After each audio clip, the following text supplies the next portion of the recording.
ससुर स्वर्गीय मल्हार राव होलकर को स्वर्गीय पेशवा बाजीराव ने मालवा की सूबेदारी प्रदान की थी। बाबा साहेब ने अपना रक्त बहाकर मालवा को समृद्ध और सुरक्षित बनाया है।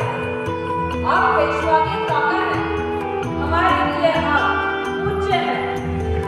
आप सेना लेकर पधारे हैं। मालवा को कमजोर समझकर युद्ध का विचार है तो त्याग दें, क्योंकि नर्मदा नदी के तट पर वीरांगना स्त्री सेना आपके स्वागत के लिए तैयार खड़ी है। अब ये स्वागत पुष्प वर्षा से हो या बाण वर्षा से, ये आपको तय करना है। स्त्रियों से युद्ध करके आप विजय भी हो गए तो आपको कोई यश नहीं मिलेगा, किंतु यदि हम विजय हुई तो आपकी अपकीर्ति का अनुमान आप लगा सकते हैं। उनके जीवन पर आधारित मेरा यह ग्रंथ अब पूर्ण हो चुका है। इसे भेंट करने में आज ही वैश्वत जा रहा हूँ। बुलाइए उन्हें, विद्वानों को प्रतीक्षा नहीं करवानी चाहिए।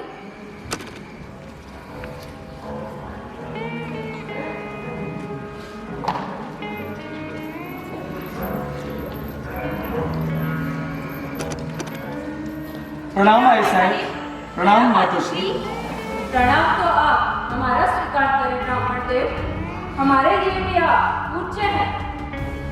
आई साहब, आपके जीवन पर आधारित मैंने ये ग्रंथ लिखा है।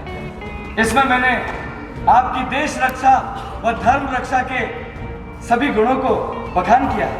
आपकी उदारता, दृढ़ संकल्प शक्ति और वीरता का भी। मेरी हार्दिक इच्छा है कि आपकी यशोगाथा युग युगांतर तक गाई जाए।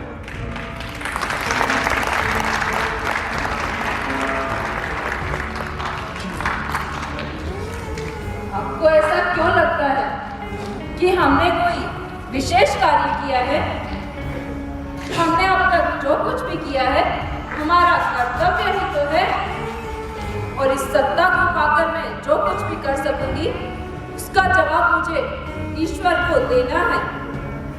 इस ग्रंथ को लिखने से प्रजा का क्या लाभ होगा? राजा अगर प्रजा का कल्याण करता है तो वो अपना कर्तव्य ही तो निभा रहा है, इसमें बड़ापन कैसा? आई साहब, परंतु ये ग्रंथ आपके प्रति मेरी श्रद्धा का परिणाम है।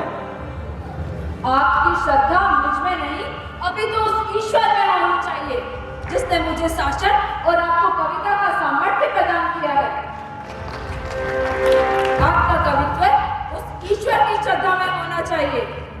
आपको ये भेदों में बटे समाज को एकता के सूत्र में पिरोने वाली कविताएं रचनी चाहिए। विदेशी आक्रांता भारत भूमि को पददलित कर रहे हैं, उनके प्रतिकार का उत्साह रचने वाली कविताएं रचनी चाहिए। और उनसे प्रार्थना कीजिए कि मुझ अहिल्या को अंतिम क्षण तक इस जनता के कल्याण का सामर्थ्य प्रदान करें।